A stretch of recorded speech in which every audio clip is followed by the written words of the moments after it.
Ada orang santunnya sama orang lain, tetapi sama orang tuanya, sama ibu bapaknya, dia nggak punya sopan santun. Ibu bapak kita adalah orang yang paling utama untuk kita bersikap sopan santun kepada mereka.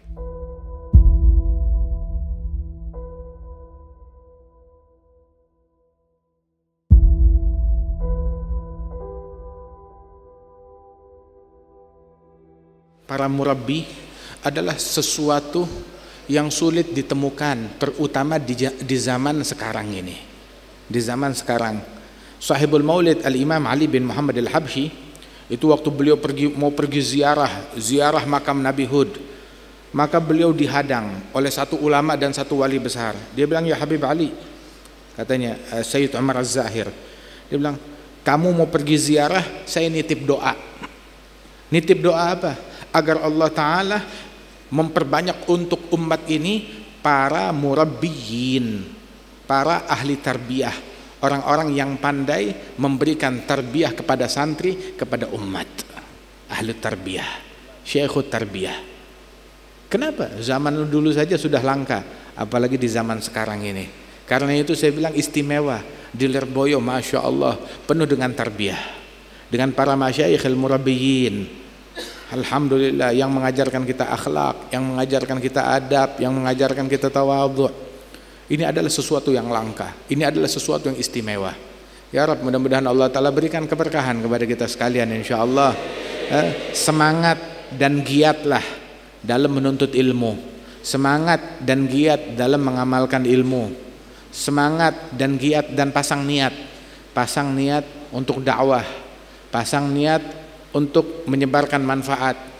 Dan kelihatan tuh cirinya ilmu itu ketika dia pulang kepada keluarganya menjadi pribadi yang lebih berakhlak, yang lebih santun. Ada orang santunnya sama orang lain, tetapi sama orang tuanya, sama ibu bapaknya, dia nggak punya sopan santun. Ibu bapak kita adalah orang yang paling utama untuk kita bersikap sopan santun kepada mereka.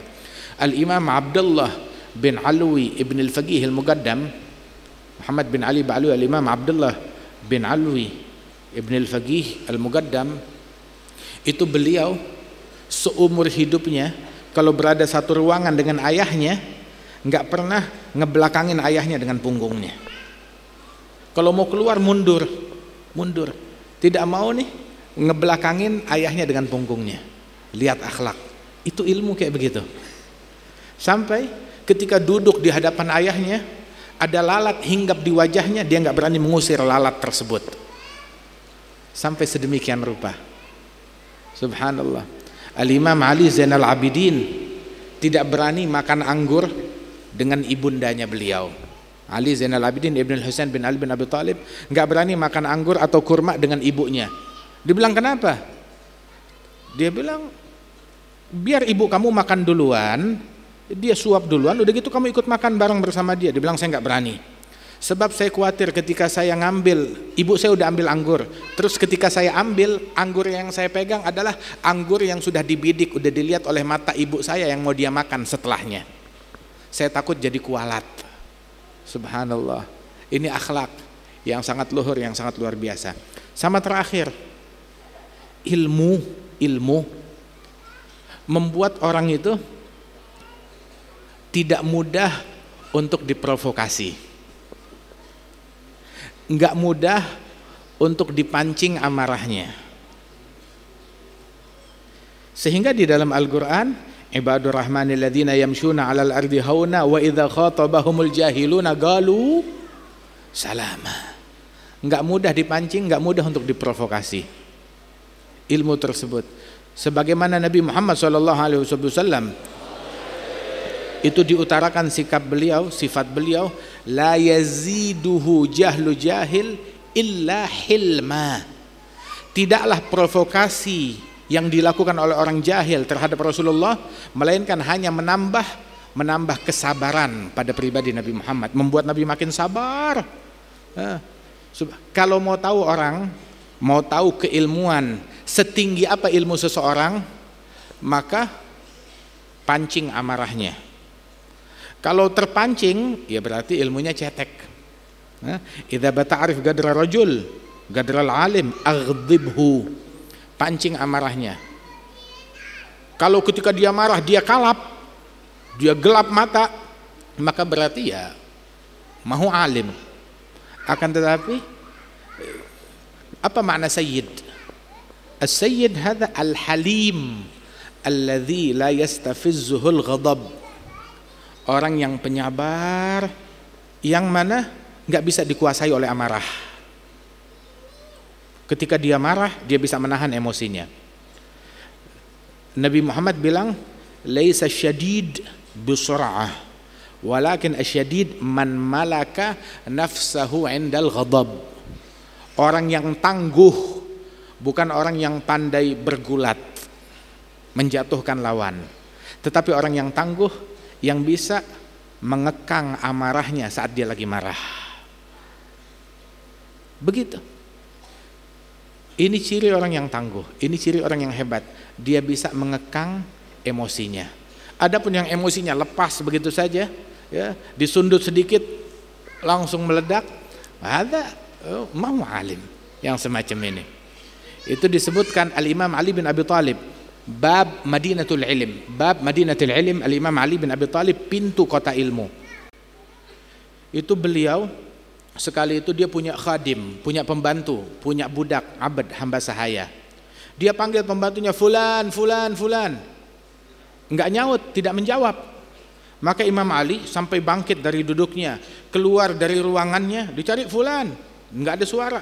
Sampai dia keluar dari ruangan, dia dapati pembantunya, budaknya ini di kamarnya lagi duduk, lagi tiduran. Bukan tidur, matanya melek, lagi tiduran. Dipanggil, fulan, iya, kamu dengar saya memanggil? Iya, saya dengar.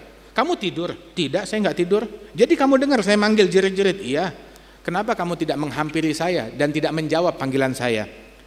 Maka budak tersebut berkata, ini satu kalimat, dia bilang, amintu ugubatak fataraktu ijabatak. Amintu ugubatak fataraktu ijabatak. Aku merasa aman dari hukumanmu. Aku tahu engkau orangnya baik, enggak bakalan menghukum. Maka aku lagi malas menjawab panggilanmu. Malas aja ngejawab, tahu enggak bakalan dihukum, tahu orang baik enggak bakal menghukum. Dengar begitu tersenyum Imam Ali bin Abi Thalib. Naam, jazakallah khair atas prasangka ini. Khalas, mulai sekarang kamu bebas liwajhillah, dimerdekakan. Bukan dihukum, bukan dipukul, merdeka sudah di jalan Allah Ta'ala. Masya Allah. Hadha huwal akhlaq. Ada satu ulama saat dia lagi melakukan perjalanan menuju ke kampungnya dia dari luar kota mau pulang ke negerinya, ke kampungnya. Saat lagi perjalanan ke kampungnya kebetulan ada satu orang berjalan dengan dia. Di jalanan, jalan kaki. Enggak taunya orang yang jalan sama dia adalah orang yang benci kepada ulama tersebut. Maka sepanjang perjalanan ini orang nih mencaci maki, kamu begini, kamu begitu, dicaci maki. Sambil jalan keluar kata-kata yang kotor. Dibiarkan, nggak digubris. Sampai itu orang sepanjang jalan caci maki semuanya, nggak disautin. Sudah selesai cacian makiannya, dia capek, dia diam sendiri. Sampai begitu dia dekat ke kampungnya ulama ini, tahu-tahu ulama itu berhenti. Terus dia duduk di pinggir jalan di bawah pohon, bilang, bapak sini. Yang tadi caci maki dipanggil sini. Kalau masih ada yang mau dilontarkan cacian makian, unek-unek kamu, sampaikan sekarang. Jangan kamu sampaikan saat saya udah di kampung saya. Kenapa? Saya takut kalau kamu mencaci saya di kampung saya, kedengeran sama murid-murid saya yang akhlaknya belum sempurna, akhirnya kamu dipukulin. Akhirnya kamu diganggu. Jadi kalau mau dicaci, sekarang kamu maki saya sampai selesai. Nanti di sana ya udah kamu diam aja. Saya nggak bakal cerita apa-apa kepada murid-murid saya. Tuh, lihat akhlaknya begitu. Coba kalau kita terus dikit lagi. Subhanallah. Nabi Isa lagi duduk bersama kaum Hawariyin, sahabat-sahabatnya, tahu-tahu dicaci maki, dikata-katai. Beliau dengarkan sampai selesai. Udah itu orang selesai ngomong, Nabi Isa berucap, jazakallah khair, syukran, terima kasih, semoga Allah membalasmu dengan kebaikan. Didoain. Murid-muridnya bilang, ya Ruhallah, kamu dicaci maki, kok kamu balas dengan doa dan kata-kata yang baik? Maka Nabi Isa menjawab, orang ini dia berinfak, menginfakkan apa yang dia punya di dalam hatinya. Kebetulan yang dia punya keburukan, dan saya berinfak apa yang ada di dalam hati saya. Saya mau balas dengan keburukan, di hati nggak ada keburukan, adanya doa dan terima kasih, dan itu yang saya infakkan kepada dia. Wa kullu ina'in billadhi fihi yamdahu. Setiap wadah memercikkan isinya. Yang isinya air putih, yang keluar air putih. Yang isinya air kotor, yang keluar air kotor. Tergantung dari hatinya masing-masing. Wah, kata, Masya Allah. Itu sekali tuh Nabi Isa jalan bersama murid-muridnya kaum Hawariyin.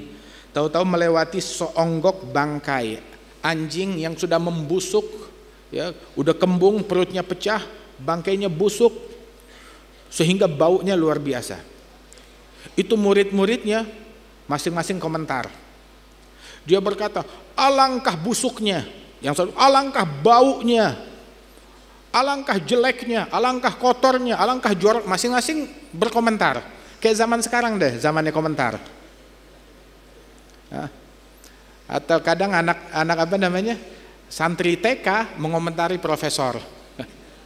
Ini zamannya sekarang, zamannya komentar. Masing-masing komentar. Komentar yang buruk. Giliran semuanya udah komentar, Nabi Isa ingin mendidik muridnya, bilang saya juga mau komentar. Nabi Isa bilang, alangkah putih giginya. Ini anjing yang sudah jadi bangkai. Yang ini bilang alangkah najisnya, alangkah busuknya, alangkah ini. Nabi Isa bilang alangkah putih giginya. Giginya putih. Kenapa?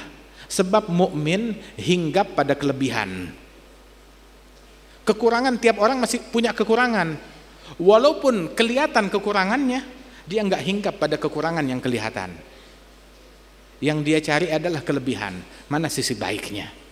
Subhanallah, Masya Allah. Nah, kalau kita bisa mencari kelebihan, diajarkan mencari kelebihan dari orang lain yang kita nggak kenal, apalagi orang yang kita kenal, apalagi para masyayikhna.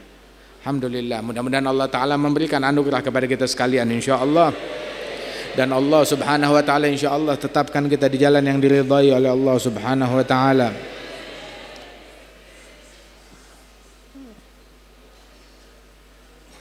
Alhamdulillah. Dan Allah Ta'ala berikan anugerah, Allah Ta'ala berikan ampunan, Allah Ta'ala berikan ridha kepada kita sekalian insya Allah. Dan Allah Ta'ala berikan kesehatan, afiat, panjang umur kepada para masyayikhina, bil khusus kepada Romo Kiai Anwar dan juga Kiai Abdullah Kafa, dan juga segenap para masyayikh, para guru-guru, dan juga para santri diberikan futuh, diberikan munuh, dan ditetapkan di dalam ridhanya Allah Subhanahu wa Ta'ala. Allahumma aftah alaina wa alaihim futuhal arifin, faqihna wa iyyahum fid din, alimna wa iyyahum at-ta'wil, ihdina ila sawa'is sabil, isqina min ahla salsabil, birahmatika ya karim ya kabir ya jalil wa ya arhamar rahimin. Ij'al jam'ana hadha jam'an marhuma, tafarruqana min ba'dihi tafarruqan ma'suma, wa la taj'al fina wa la minna wa la ma'ana syaqiyan ولا محروما. ونسأل الله سبحانه وتعالى يجعلنا وإياكم أنفع المسلمين للمسلمين، أبرك المسلمين على المسلمين، ويهدينا ويهدي أولادنا ويهدي أهالينا أجمعين وطلابنا وأصحابنا، يهدينا في من هداه، يرعانا في من رعاه، تولانا في من تولاه، يجعلنا من أصفياه وأولياه بحق مصطفاه. على هذه النية وصلى الله على سيدنا محمد وعلى آله وسلم، وآخر دعوانا أن الحمد لله رب العالمين. الفاتحة.